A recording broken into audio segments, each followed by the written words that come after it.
salve ouvintes e ouvintes do podcast do lado esquerdo do muro, Conexão Israel. Estamos de volta a mais uma semana. Eu, Marcos Orenstein e João Miragaia. Fala aí, João. Fala, Marquinhos, beleza? Tranquilo, na boa. É isso, estamos aí, episódio 149, chegando já, a marca aí dos 150 episódios. Marca histórica, né, João? A gente, enfim, nunca imaginamos, né? Caminhar durante tanto tempo. Estamos aí, aquela quinta-feira, 10h40 da noite, dia hoje, 28 de julho, aqui em Israel, no início aí de uma onda de calor. Eu acabei de ser avisado pelo João, na verdade, que está começando hoje uma onda de calor. Eu fiquei o dia inteiro dentro do ar-condicionado, não senti calor hoje, e agora, como são 10h40 da noite, está bem agradável, mas, enfim, uma onda de calor que aparentemente estava aí na Europa, né, durante esse todo o período, a gente acompanhou nos últimos dias, chegando aqui no Oriente Médio também, e vamos ver o que vem pela frente aí na próxima semana. Quente também andam as coisas no país, então vamos já passar para o nosso primeiro bloco para tratarmos dois assuntos gerais que mexeram com o país essa semana. É isso aí, gente. A primeira notícia do nosso podcast essa semana é sobre a varíola do macaco, que tem alguns casos aqui em Israel e chegou aí, né, João, o primeiro lote, né, de vacina para tentar controlar e impedir que a varíola do macaco se espalhe de forma louca pelo país, né? Chegou de avião agora, né, o primeiro lote das vacinas que já existiam antes da doença se espalhar a nível mundial, né?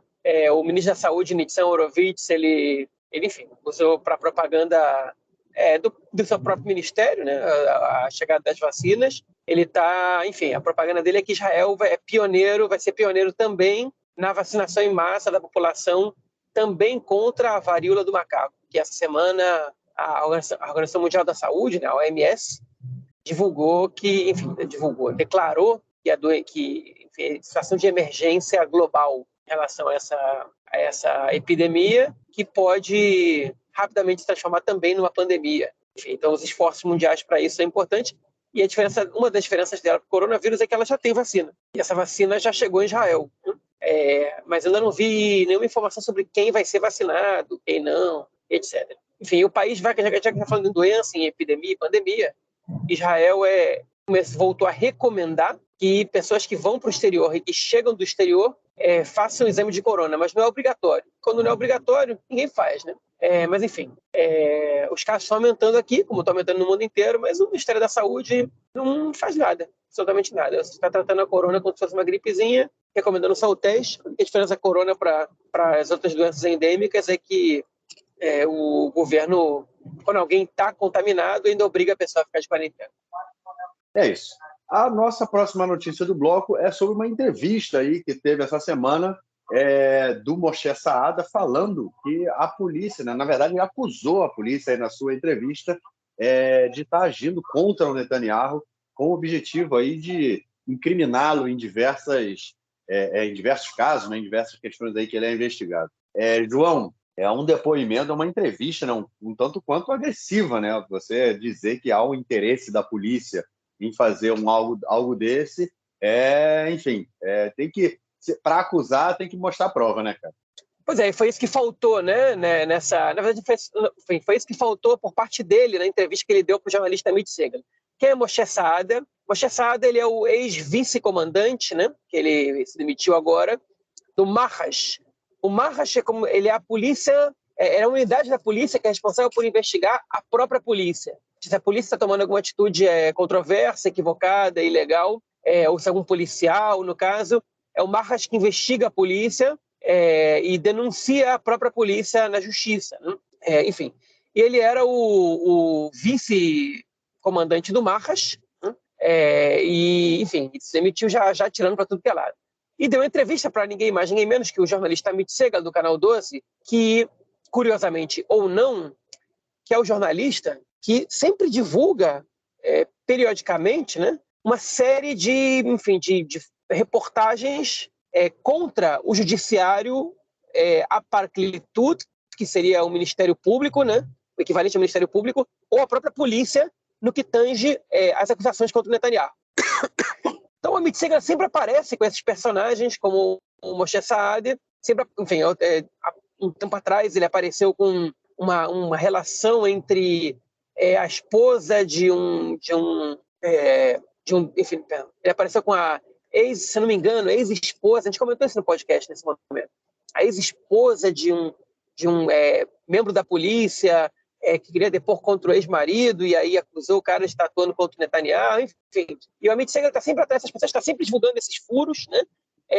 Mas o que falta para a gente, enfim, para esses furos representarem alguma coisa efetivamente, é que eles, enfim, são as provas concretas, né? Moshe Saadia fez uma série de acusações, disse que o Mahas e a polícia trabalhavam contra o Netanyahu, que buscavam provas contra o Netanyahu, que ignoravam depoimentos que não eram contra o Netanyahu, mas ele não apresentou absolutamente nenhuma prova.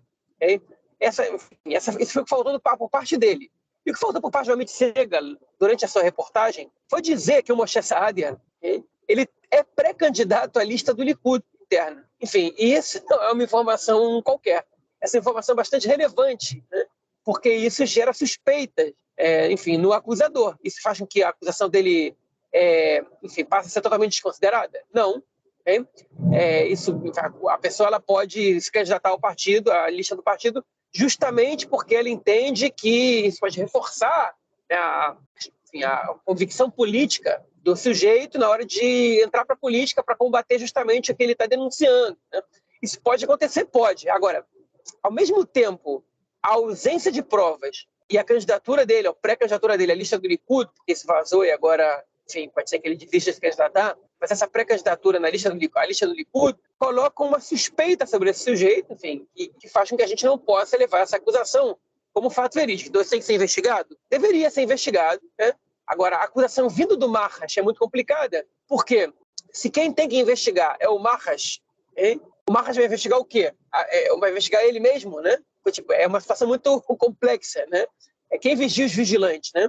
Enfim, então é um checkmate, né? Que o Amit Segal ele está tentando dar, né? Aparentemente, que é jogando a polícia contra a polícia mesmo, a opinião pública contra a polícia, né? Enfim, e criando uma situação que gera uma sinuca nesse caso e que ela não, enfim, se você não tem investigação, você não pode comprovar se o que ele falou é verdade ou mentira. Mas se quem investiga é o órgão corrupto, teoricamente, aí, segundo a acusação, então você gera uma dúvida dupla. Né? Enfim, ficou essa acusação no ar. A direita está fazendo muito escândalo em cima dela, muita histeria, blá, blá, blá. O Smotrich disse que não conseguiu dormir de noite depois dessa acusação fortíssima. Né? Mas, enfim, acho que isso não altera de jeito nenhum o mapa político. Quem tinha convicção de que o Bibi era corrupto vai continuar tendo essa convicção, quem tinha convicção de que ele é perseguido vai continuar com a mesma convicção, enfim, e o julgamento vai seguir, ok? Agora, enfim, é mais uma tentativa de descredibilizar a polícia, pode ser correta, pode não ser, eu tenho muitas dúvidas de que a polícia enfim, tenha agido de maneira institucional e organizada contra o Netanyahu, embora evidentemente possam haver alguns agentes ali que sim. O que mais me parece nessa situação é o Amit Segal tentando cavar aí, mais argumentos para fortalecer a opinião pública em relação ao Netanyahu, uma vez que, enfim, praticamente todas as reportagens que ele faz envolvendo a polícia e a justiça, no caso do Netanyahu, elas são reportagens que tentam descredibilizar e diminuir a polícia ou a procuradoria, né? Justiça, etc. Então, nada de novo no front, aparentemente. Pois é, né, cara? O Amit Segal é o jornalista mais militante que tem, né, cara?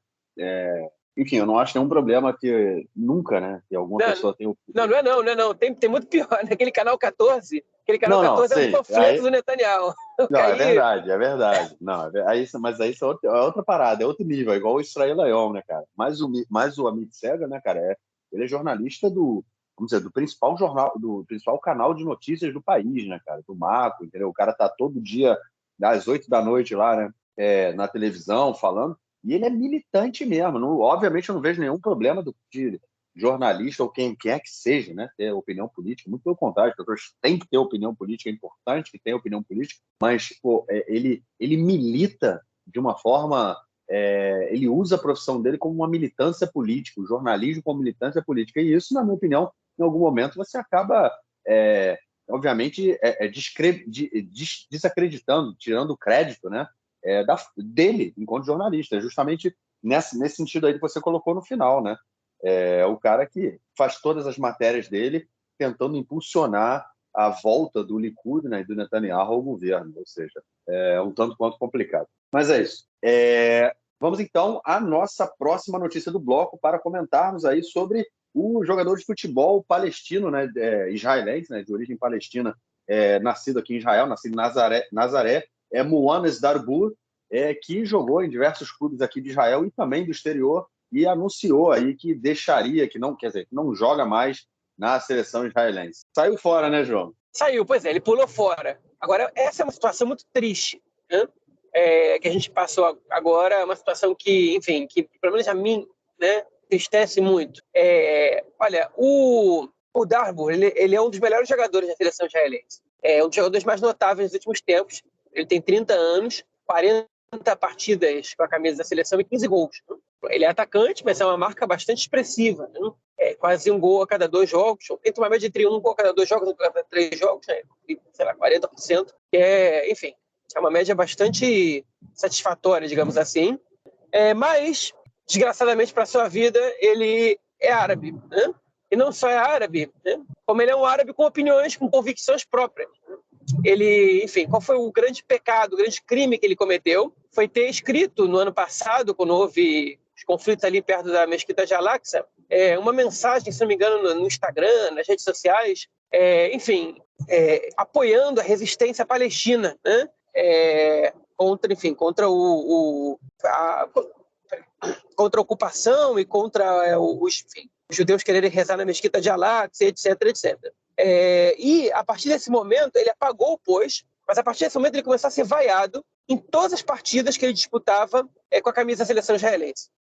Enfim, ele foi vaiado até quando ele fez um gol, ele foi comemorar há um tempo atrás, ele foi vaiado, né? E essa situação estava insustentável para ele, totalmente insustentável. E aí ele decidiu, essa semana, se aposentar da seleção israelense de maneira precoce, porque ele era frequentemente convocado, titular da seleção israelense. E ele decidiu se aposentar e dizer: para mim basta, obrigado por todo mundo que me apoiou. Me fez uma mensagem até, positiva, agradecendo a quem apoiava e dizendo que o ciclo dele na seleção israelense tinha acabado e tal. Mas, enfim, foi muito, muito mais complicado do que só isso, né? Ele está deixando a seleção israelense porque, enfim, ele foi perseguido por parte da torcida, o que enfim, só pelo fato dele ser um árabe com posições políticas que é lamentável. O jornalista do Haaretz, Chaim Levinson, ele escreveu um texto dizendo que o título era Vai embora, Darbo vai embora, que era uma ironia, né, em relação ao que ele fez, na verdade, já depois de ele ter saído, dizendo: vai embora, porque realmente esse não é o lugar para você, porque, enfim, um jogador judeu, ele poderia ter... ele começou a citar casos de denúncias contra jogadores de futebol judeus no passado, e nenhum deles sofreu vaias, né? Falou: o jogador judeu, ele poderia ter feito relações, enfim, com menores de idade, poderia ter sonegado impostos, que ninguém ia vaiar, mas você decidiu não ser o árabe bom, o árabe que trabalha no mecânico ou que cozinha hummus para os judeus irem comer no sábado, okay? Você escolheu ser um árabe, enfim, que joga futebol, que faz sucesso, que tem opiniões políticas, que quer usar da tua posição para influenciar outros cidadãos, e isso aí não aceito. Então vai embora, que a seleção não te merece. Era a mensagem do Chaim Levinson. Hein? Enfim, o texto é muito bom. Eu gostei, porque eu acho que é verdadeiro, lamentavelmente é verdadeiro. Hein? Enfim, a seleção israelense perde e o país perde, porque enfim, você não pode falar de coexistência se você não tem o respeito pela narrativa do outro, né? Você não pode falar em lista conjunta, em conviver juntos, etc., em coexistência, em tolerância, se você apaga, se você não aceita que o outro tenha a narrativa dele. Enfim, não respeita, não tenta entender, porque senão ele também não vai querer entender a tua. Mas a gente está longe disso. A população israelense não está muito preparada para aceitar a narrativa árabe sobre a relação com Israel. E aí esse tipo de situação acaba acontecendo. Eu só quero, assim, mais do mesmo, né? Isso é só mais um retrato do que... Eu acho que disso que você colocou no final, de questão da narrativa, do conflito e tudo mais, né? Mas é mais um retrato de como é a relação não só do Estado, né? Mas enquanto instituição, mas quanto de grande maioria da sociedade israelense em relação à população árabe, né? É isso, exatamente o que você colocou. O árabe, para ser aceito aqui, tem que ser E aí, achei interessante essa expressão que você usou, né? O árabe bom. Qual é o árabe bom? O árabe que pode até jogar bola, mas não abre a boca para falar de política. Não vem querer falar que você tem direito, não vem querer falar que sobre... Não. Você joga a bola aqui para a gente, não abre a boca. É isso, né? Enfim, muito triste, realmente. Vamos, então, ao nosso próximo bloco para tratarmos das questões da política interna essa semana.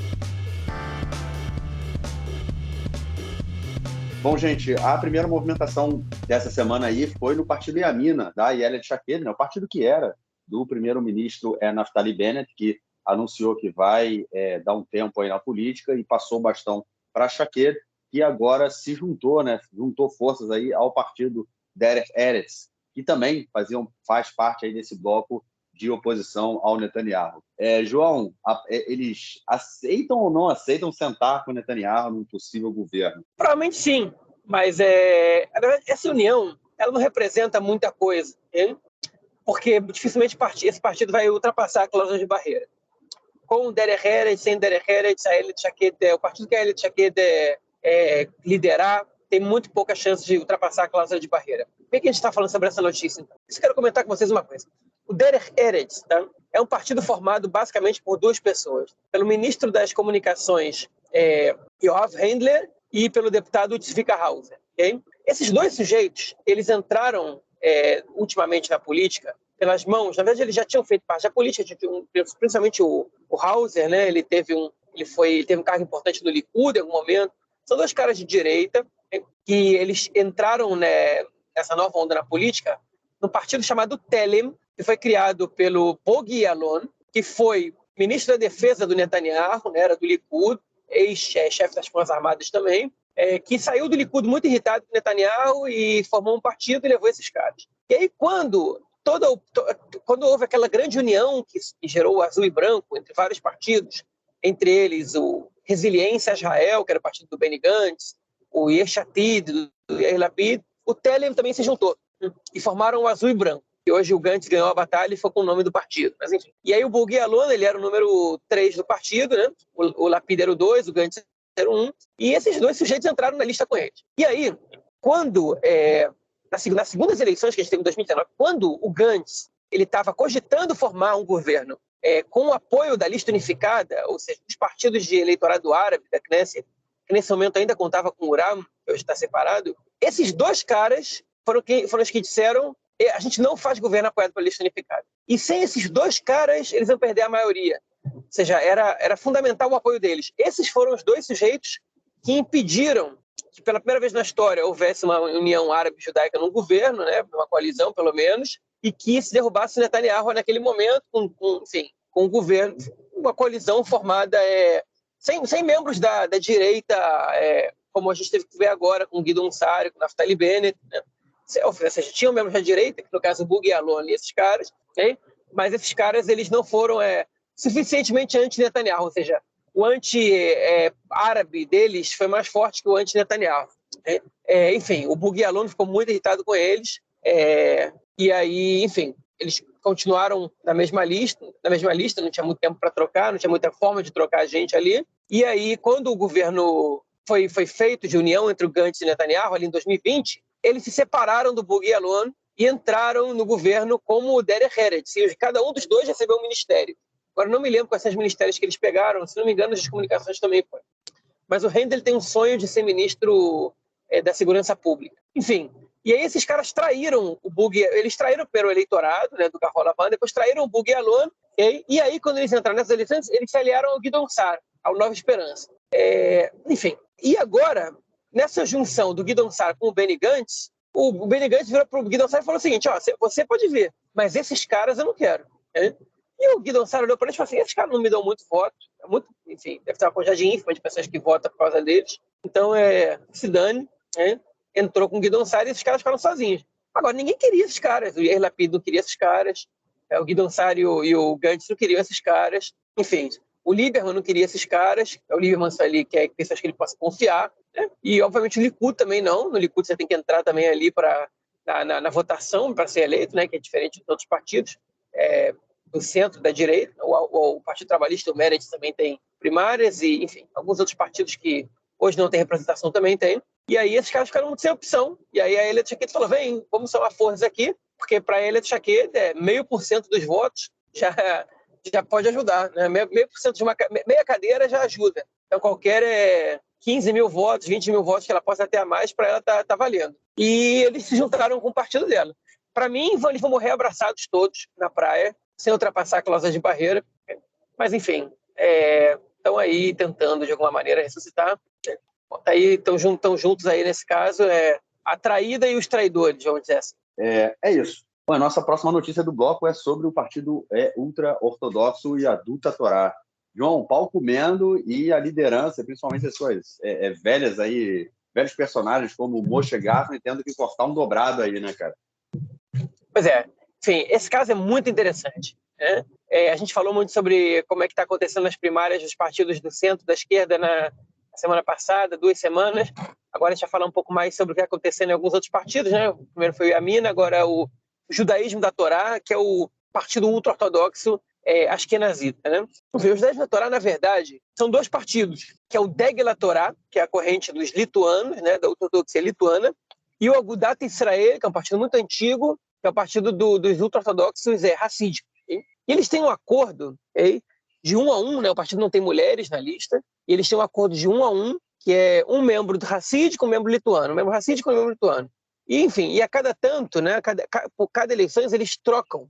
O acordo que eles fizeram agora é que a cada processo eleitoral eles trocam a liderança, né?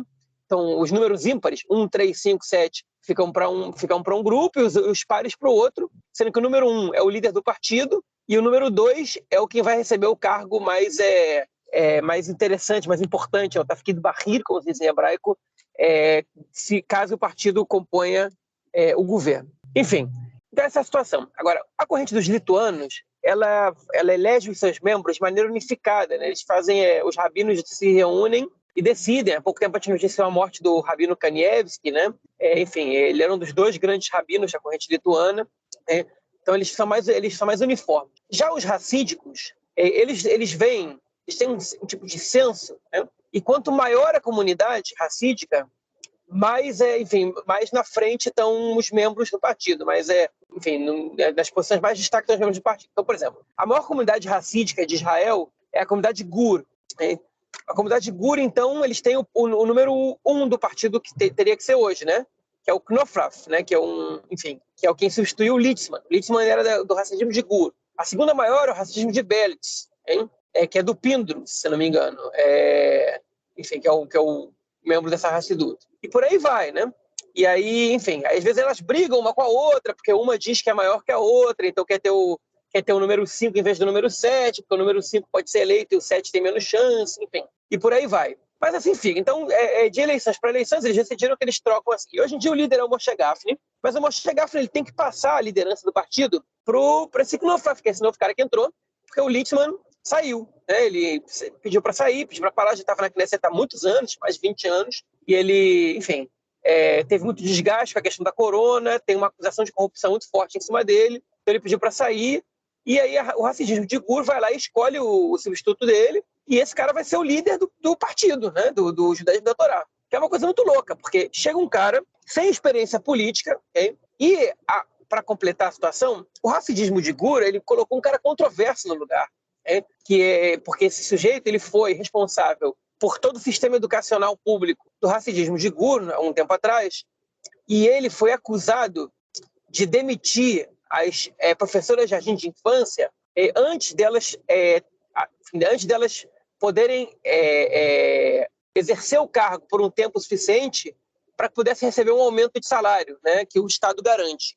Então, ele cada vez que alguém ia chegar nessa situação, ele demitia. Essa é a acusação. Ele diz que não, que ele era responsável por uma rede que empregava 12 mil pessoas, uma rede de educação que empregava 12 mil pessoas, e que, enfim, muita gente foi demitida e contratada durante o tempo que ele estava lá, e que, obviamente, não foi por causa disso, mas ele tem essa acusação. Muita gente garante que foi isso que ele fez, para economizar dinheiro ali e poder investir em outras coisas, né? Enfim, para investir esse orçamento dele em questões mais importantes. e ele enfim, então ele já é um cara que é controverso por isso, ele tem muita crítica dentro da sociedade ultra-ortodoxa por causa disso. Além disso, tem outras questões aí, né? O racidismo de Belitz, ele também gerou um problema há pouco tempo, porque eles fizeram, por baixo dos panos, um acordo com o Lieberman, ministro das Finanças, que, enfim, a comunidade ultra-ortodoxa deixou de ganhar muito dinheiro estando na oposição esse último ano. Enfim, eles deixaram de ter poder de barganha, deixaram de poder conquistar mais orçamento por meio de organizações de coalizão e por outros meios também. E aí o racismo de Belitz queria ganhar um pouquinho mais, queria poder receber um orçamento um pouco maior. E eles fizeram um acordo com o Lieberman de que as crianças do racismo de Belitz iam estudar as disciplinas básicas, igual nas escolas seculares, iam fazer uma prova para provar que as crianças estavam aprendendo as disciplinas básicas, matemática, ciências, inglês, etc. E cada aluno ia receber acho que 100 shekel por mês a mais no orçamento das escolas de Belitz. Esse foi o acordo que eles estavam costurando com o Lieberman. E isso irritou muito parte da população ultra-ortodoxa, porque esses acordos por separado você não pode fazer, principalmente não pode fazer com o Lieberman, que atualmente é o maior inimigo deles, da população ultra-ortodoxa. Isso irritou ainda mais os lituanos, enfim, no sentido ideológico, né, espiritual da comunidade lituana. Essa posição, ela enfim, os rabinos criticaram com base teológica, né, digamos assim. Eles foram até as fontes para buscar as críticas para essa posição, sendo que ele se vendeu e blá blá blá, enfim, e foram muito enfáticos nisso, inclusive exigindo que o racismo de Belitz perdesse seu representante por causa disso, né? Porque até agora não aconteceu. Mas enfim, então o Gafni está nessa situação. Ele tem aí um líder que não tem experiência, que não é muito popular, do outro lado. Ele tem um problema com a segunda maior corrente racídica, e, para vocês terem uma noção, o Gafni até agora não telefonou pro Knopfler, que é o novo líder do racismo de Gur, e a princípio teria que ser o novo líder do partido também, desde que ele entrou no cargo há um mês. Todo mundo telefonou para ele, até o Yair Lapid telefonou para ele, e o Gafni não telefonou, não encontrou um tempo na agenda dele para telefonar para ele. Fontes ali internas do mundo ultra-ortodoxo dizem que o Gafni ele não está disposto a liberar a liderança do partido para ninguém do Agudat Israel, que é o partido dos racídicos. E isso pode gerar uma cisão ali muito grande, né? Pouca gente acredita que os partidos vão concorrer separados, porque concorrer separados pode fazer com que nenhum dos dois passe a cláusula de barreira, ou que muito provavelmente um dos dois não passe a cláusula de barreira. Seria um risco muito grande. Então, eles devem concorrer juntos, mas essa briga está acontecendo.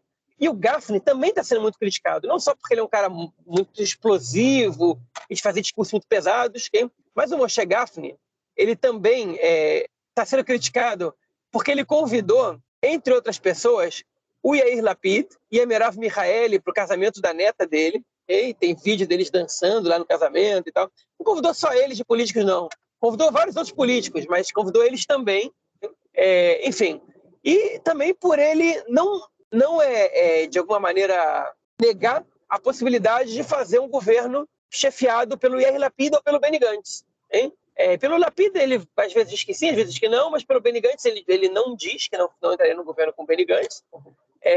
E ele realmente está insatisfeito, ele já declarou isso antes, né, ultimamente, com a situação do Likud, que ele disse, olha, enquanto Netanyahu for primeiro-ministro, for líder do Likud, a gente não tem muita chance de não conseguir formar um governo, e eu quero estar no governo, entendeu? Então o Likud dá um jeito aí, cara. Outra eleição que a gente não tem, que a gente tem um impasse, troca o Netanyahu, enfim, ele não disse com essas palavras, mas ele deu a entender isso, ele falou, olha, se a gente não conseguir outra vez, o Likud tem que dar um jeito. Foi isso que ele falou, que é muito claro a mensagem dele. Então, essa briga interna dos 10 da Torá, ela não só pode ocasionar um Big Bang entre os ultra-ortodoxos por um espaço de tempo a médio prazo, digamos assim, como ele pode também resultar enfim, num governo chefiado por alguém que não o Netanyahu, seja do Likud, seja o Benny Gantz, seja o Yair Lapid. Porque se o Degel Torá decide separar do Agudat Israel depois das eleições, e formar um governo com outra pessoa que não Netanyahu, enfim, eles podem desequilibrar a balança, já que a gente está falando de 61 aqui, 59, 60, blá, blá, blá, eles podem ser os fiéis da balança. Né? Eles têm até argumentação ideológica e teológica para tomar uma atitude como essa. Então agora é esperar para ver o que vai acontecer. Então, né, cara, primeiro que esse mundo ultra-ortodoxo aí, com todas essas nuances, é muito interessante, né? Eu admito que eu não tenho muito conhecimento, não. É bem interessante ouvir você explicando tudo, como é que são essas divisões, como é que elas influenciam na política. E agora, aí você estava falando e surgiu uma coisa aqui, queria saber também o que tu acha.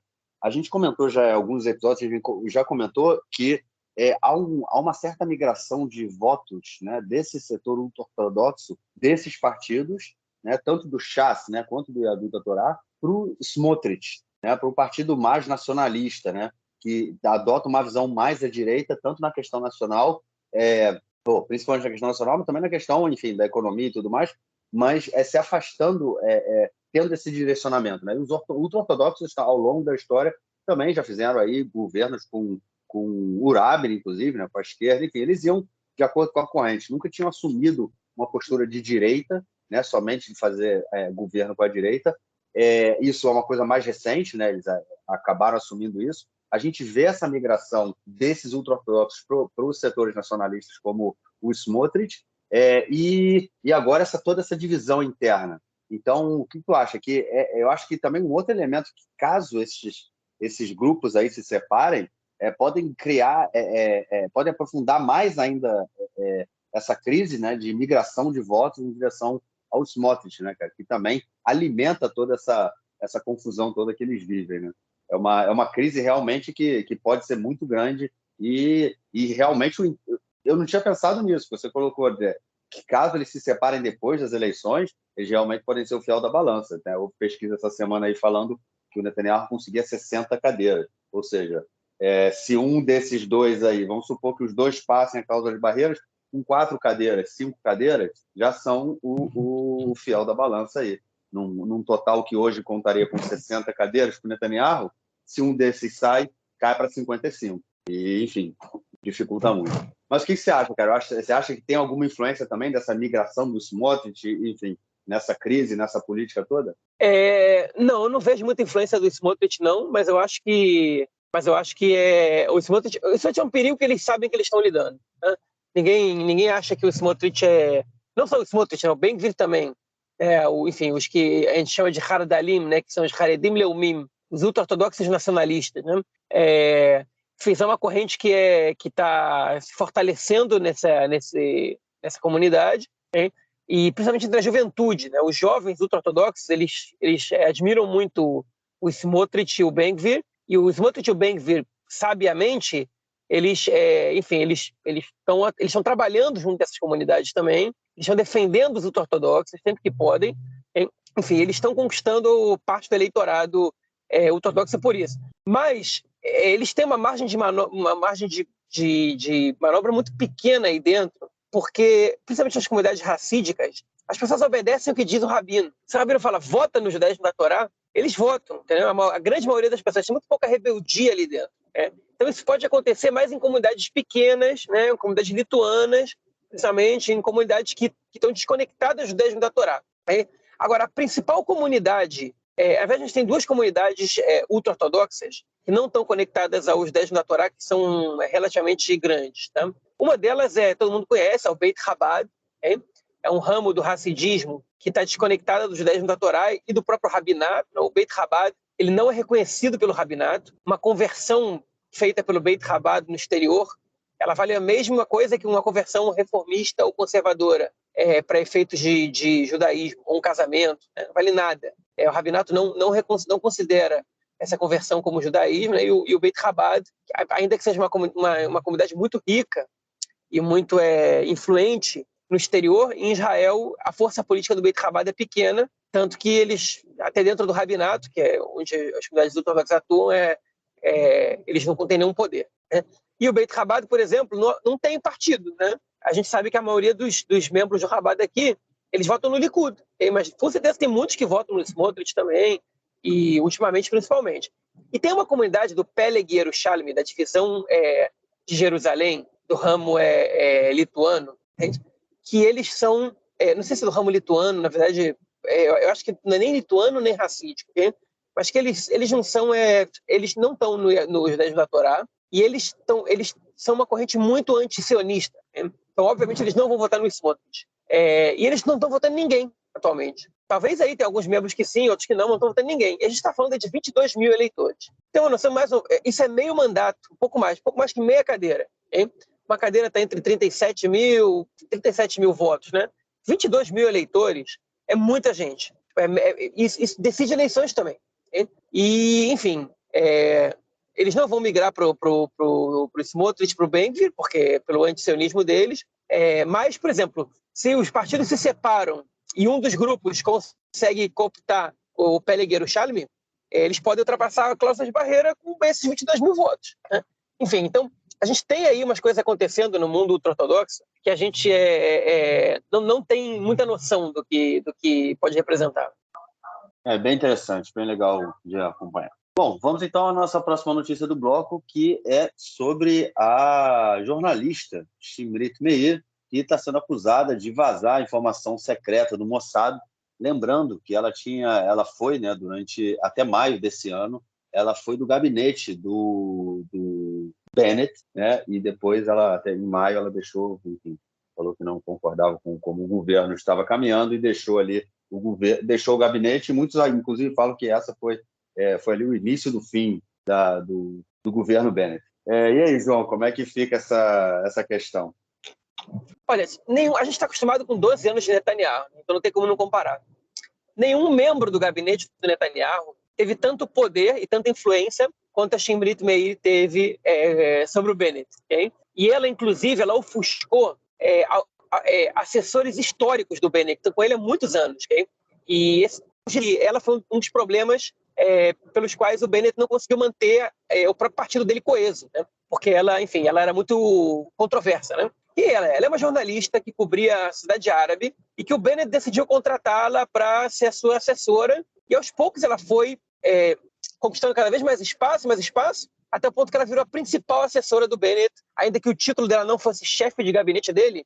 Na prática, ela era chefe de gabinete dele. Hein? E ela criou confusão com muita gente, ela foi responsável pelo único desentendimento que o Lapid e o Bennett tiveram durante o governo Bennett, né, quando ela marcou uma reunião do Bennett com o governo dos Estados Unidos, sem consultar o Ministério do Exterior, e o Lapid chegou a boicotar uma reunião do governo por causa disso. Ela criou conflito com o chefe das Forças Armadas, com Aviv Kochavi, por se reunir com o general do Comando Sul, sem consultar e sem marcar essa reunião por meio do Aviv Kochavi. Ela chegou a ter um embate público com o chefe do Shabak, né, do Serviço de Inteligência Interno, porque ela queria dar uma coletiva sobre uma operação que foi feita. Eles tiveram um bate-boca numa reunião de gabinete, o Bennett acabou ficando do lado dele, entendendo que era melhor não expor essa informação. Enfim, ela brigou com a Elia de Shaked, quando ela foi acusada pela Elia de Shaked por tentar afastar ela do Bennett, né? A Elia de Shaked queria voar, eles iam fazer um voo para o Marrocos, e ela ia voar no mesmo avião que o Bennett, que é a família dele, e a Shimrit Meir, ela empurrou a Elia de Shaked para o avião onde ia viajar a ministra da Economia, né, da Indústria e Comércio, a Orna Barbivai, e outros jornalistas. A Elia de Shaked disse que se fosse assim ela não ia. Enfim, ela gerou confusão com muita gente, e essa última dela agora, ela foi acusada pelo chefe do Mossad, pelo Barnea, por ter 2 vezes divulgado informações secretas que ela não deveria nem ter conhecimento delas, okay? E ela divulgou essas informações de operações sem a permissão do Mossad, e que isso ele quer que ela responda por isso criminalmente. Mas ele também não tem provas de que foi ela que fez isso. Ele tem muita convicção, mas ele não tem provas. A resposta dela foi que ela não fez isso, e todas as ações que ela teve, essa foi uma mensagem em conjunto que ela divulgou com o Bennett, todas as ações dela como membro do gabinete do Bennett foram feitas em parceria, em decisão conjunta com o primeiro-ministro.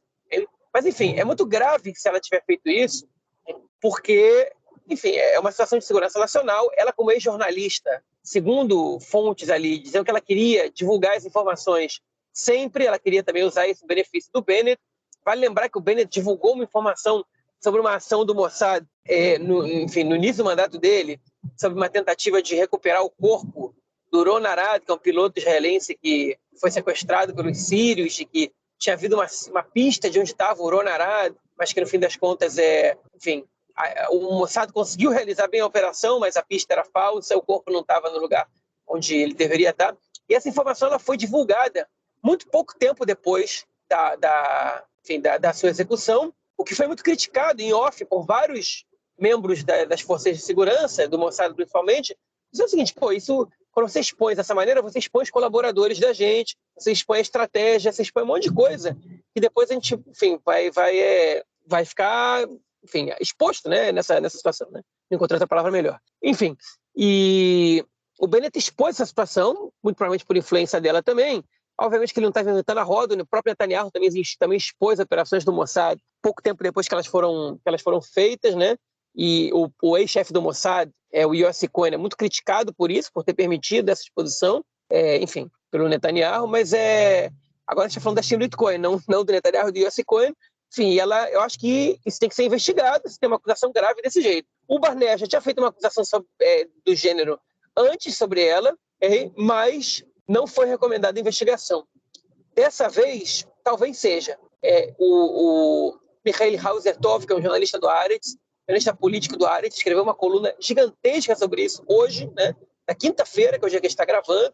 Consegui ler a tempo, e a reportagem está muito interessante, e realmente ele recolheu um monte de embates que ela teve, de acusações feitas contra ela, enfim, ao longo do tempo, e isso pode sim representar um problema e uma investigação contra a Shimrit Meir. Pois é, aparentemente está em maus lençóis. É isso. Vamos então ao nosso próximo bloco para tratarmos da questão internacional essa semana. Bom, gente, a primeira notícia dessa semana é ainda, né, sobre a polêmica que continua sobre o fechamento da agência judaica na Rússia. João, essa semana começou, né, muito tensa nesse sentido aí, a gente viu acusações de ambos os lados, até que foi encaminhando e mais para frente, mais chegando agora no final da semana, a gente já conseguiu ver aí o pessoal tentando não subir mais na árvore, né? Começando a descer e tentar acalmar os ânimos aí para ver se tudo volta ao normal, porque, vamos dizer assim, tirar, né, a Sornuta, a agência judaica, da legalidade na Rússia pode estremecer de vez o laço entre os dois países, né? Pois essa semana foi a semana que as pessoas tentaram examinar por que isso está acontecendo, ok? Porque a Rússia está dizendo o seguinte, isso é um problema jurídico da lei russa, isso não é um problema que tem a ver com Israel. Isso tem a ver com a gente e por isso a Rússia não deu visto para a delegação que o governo israelense queria mandar para negociar com a Rússia essa permanência da agência judaica, né? Eles dizem que é um problema jurídico, mas ninguém acredita nisso, né? O fato é que a Rússia tem um argumento importante para poder alegar que esse é um problema jurídico. É o seguinte, eles dizem que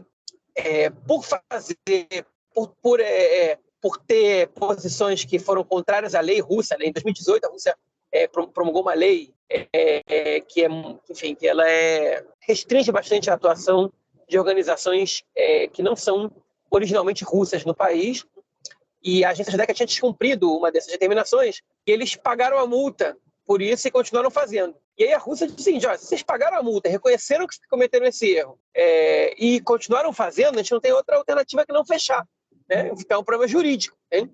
Mas isso não convenceu ninguém. Essa acusação de problema jurídico não convenceu ninguém. Porque é histórico do Kremlin, principalmente sobre a gestão do Putin, quando tem algum interesse em algum outro país, a moeda de troca que eles fazem, a gente comentou isso no podcast passado, é criar uma dificuldade para esse país, uma pressão diplomática para que eles possam conversar e a Rússia poder exigir o que quer em troca, né? Essa é uma atitude bastante comum nos últimos anos, inclusive aconteceu com Israel, com a Naama Issachar, que foi pega com drogas, supostamente, né, com drogas na mochila, que estava vindo da Índia, fazendo escala na Rússia, teria sido farejada por cães, mas ela nem ia descer na Rússia, o avião dela nem ia descer na Rússia. Enfim, foi todo um embrólio, alguns meses ela ficou presa na Rússia, até que ela conseguiu ser libertada ali pelo governo Netanyahu. Mas, enfim, a gente não sabia que o Netanyahu deu em troca para o Putin, mas provavelmente alguma coisa ele deu. O que está sendo debatido agora o que o Putin quer de Israel. E o Lapid está sofrendo acusações muito sérias e não está sabendo lidar com a magnitude desse evento, porque a Rússia é um parceiro muito importante de Israel, estrategicamente falando, principalmente do ponto de vista da segurança, okay? E o estremecimento dos lasers e as provocações, que na verdade, as ameaças que o Lapid está fazendo, de engrossar as coisas, enfim, e a retórica dele, algumas pessoas estão acusando ele de ser responsável, okay? Em relação a isso. E vale para a gente lembrar que o Lapid, ele era o policial mau, enquanto o Bennett era o policial bom em relação à Rússia, né? Durante toda a época que o conflito da guerra com a Ucrânia estava tomando mais as manchetes, o Lapid, ele era quem criticava a Rússia e ficava do lado da Ucrânia, enquanto o Bennett ponderava. Só que agora o Lapid, ele é ministro do exterior e ele é também primeiro-ministro, e o Bennett não tem mais peso. E isso faz com que Israel fique mais exposto nisso, né? Mas enfim, eu acho que essa luta vai acabar não sendo, a agência judaica vai acabar não sendo fechada, mas, enfim, essa crise diplomática não vai passar sem que Israel dê alguma coisa, né? Que a gente vai tentar descobrir o que a Rússia está querendo. Essa semana, inclusive, eu vi também uma reportagem falando que, recentemente, em um dos ataques israelenses na Síria, houve lançamento, né, de um contra-ataque, no caso, uma defesa ali de mísseis, que foram soltas, né, atiradas pelos russos. Não eram sírios com equipamentos russos, e sim russos. Ou seja, as forças russas ali também tentaram impedir, né, um ataque israelense, mostrando que eles não estão também muito satisfeitos com essa política, né? E a importância dessa política em si também, né, para Israel, para a defesa de Israel. A gente vê quase toda semana esse tipo de notícias de ataques israelenses à Síria e a locais que explodem na região de Damasco, perto do aeroporto, enfim, é muito corriqueiro. E é óbvio que a Rússia, né, sabe de tudo que está acontecendo por lá. E é isso que eu acho que essa coisa que você colocou no final, né, sobre a questão do policial mau, policial bom, é a questão mais importante, né, que o Lapid, desde o início lá do governo, quando começa a guerra na Ucrânia, ele se colocou ao lado da Ucrânia, né, e o Bennett fazendo essa ponderação. Mas eu acho que isso foi uma surpresa, né, inclusive, também, do Lapid se colocar assim de forma tão veemente por conta todo esse laço que Israel tem com a Rússia. Foi meio surpresa. Então, acho que realmente essa questão aí da Sokhnut, ela pode ser mais uma cortina de fumaça aí para tentar levar, né, a discussão para um outro lado, realmente. Bom, e a próxima notícia do nosso bloco é sobre a ida do primeiro-ministro Yair Lapid a Amman, encontrar com o rei da Jordânia. Começou o tour, João? Sim, pois é, o Lapid está na viagem internacional, a primeira viagem internacional dele como primeiro-ministro, né, se não me engano. Agora, o mais importante dessa visita dele para Amman é que esse é o primeiro encontro do primeiro-ministro israelense com o rei da Jordânia em 5 anos, primeiro encontro frente a frente, né? Isso significa alguma coisa, não é qualquer coisa, não. Então, enfim, mostra um pouco que as relações com a Jordânia, que já estavam melhorando quando o Bennett era primeiro-ministro, vão melhorar mais ainda agora com o Lapid, tende a melhorar mais ainda, ele que já teve, enfim, esse gesto dele de se aproximar da Jordânia agora é importante. As relações estavam estremecidas durante o governo Netanyahu e melhoraram bastante, tem tudo para melhorar mais ainda, né? Enfim, só fica esse adendo, não tem grandes comentários a fazer, não. É isso. E a nossa próxima notícia do bloco é agora o nosso vizinho do norte, o Líbano. A gente comentou em algum episódio no passado recente sobre uma disputa, né, marítima, na fronteira marítima entre os dois países, entre Israel e o Líbano, principalmente em função aí do descobrimento de campos de gás, né, de extração de gás, regiões enormes, e 2 delas, principalmente, entraram em disputa. Uma delas, que aparentemente pertence na sua quase totalidade ao Líbano, e uma outra que pertence totalmente a Israel, mas aí estão sendo disputados. O Hezbollah se meteu nessa confusão toda também, mandou uns drones ali, né, perto dos campos, né, de extração, chamado Karish. Ele não está extraindo ainda, né, o início está previsto agora para setembro, o início da extração de gás, ainda não começou. E o Hezbollah mandou os drones que foram derrubados por Israel, mas não eram drones com a intenção de atacar, a gente comentou isso, né? Eles não tinham como objetivo ali atacar, mas tinham o objetivo de falar, não comecem a extrair gás até que a gente chegue aí a algum entendimento, né, sobre o que é nosso, o que é de vocês. E esse acordo aí, João, apesar dos dois países serem inimigos, do Hezbollah estar aí no meio e tudo mais, o Israel e Líbano vêm, sob a intermediação, né, dos Estados Unidos, vêm conseguindo avançar bem, né, nessa disputa para chegar a um acordo. Afinal de contas, é muito gás e todo mundo quer ganhar, né? Todo mundo quer ganhar, e vão ter que negociar, não vai ter jeito, né? Enfim, o Hezbollah não vai ser um fator nessa negociação direta, mas é engraçado que o Israel e o governo do Líbano vão sentar para negociar, frente a frente, né? Eles já fizeram isso há pouco tempo. O curioso é que eles sentaram para negociar numa barraca, né? Militar, no verão também da última vez, hein? Enfim, no lugar sem ar-condicionado e tal, e eles negociando lá. E é o que vai acontecer agora de novo, né? Enfim, isso só mostra que quando os dois lados querem sentar e negociar as coisas sem briga, eles conseguem, né? E é o que vai acontecer, podem esperar. Israel e o governo do Líbano, enfim, em geral, conseguem resolver as coisas de maneira civilizada. O Hezbollah é quem desequilibra um pouco essa estabilidade. Mas vão negociar e vão chegar numa solução bastante razoável. Muito dinheiro e vão ter que se acertar, né? Senão eles não vão perder dinheiro com a guerra e vão ganhar dinheiro com a guerra. É isso. Vamos então ao nosso próximo bloco para ouvir o comentário do camarada Nelson Burdi, que está de volta essa semana. Manda aí, Nelson. Meu caro Gorenstein, amigos do Conexão Israel, do lado esquerdo do muro, mandar um abraço para o João, que já está muito ansioso aí pensando no prosseguimento das férias. Tem mais 1 mês e meio de férias ainda que o João está planejando aí com a sua família. João planejando para onde vão viajar e passear dentro e fora de Israel. Fases preliminares da Copa dos Campeões de futebol masculino da Europa, da Champions League.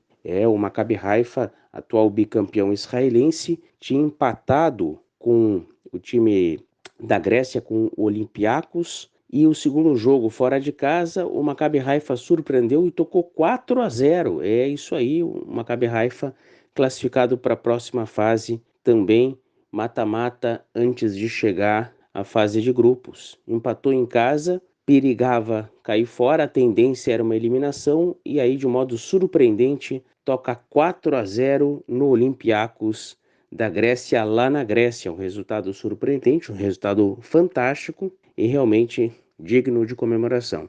É isso aí, um abraço. Valeu, mestre, obrigadão pelo comentário e te esperamos aí na semana que vem. João, algo mais a declarar ou a gente fica por aqui, cara? Não, podemos ficar por aqui. É isso, então a gente fica por aqui. João, nos falamos na semana que vem para gravar nosso próximo episódio, cara. Valeu, forte abraço. Abraço, até mais. Valeu, tchau.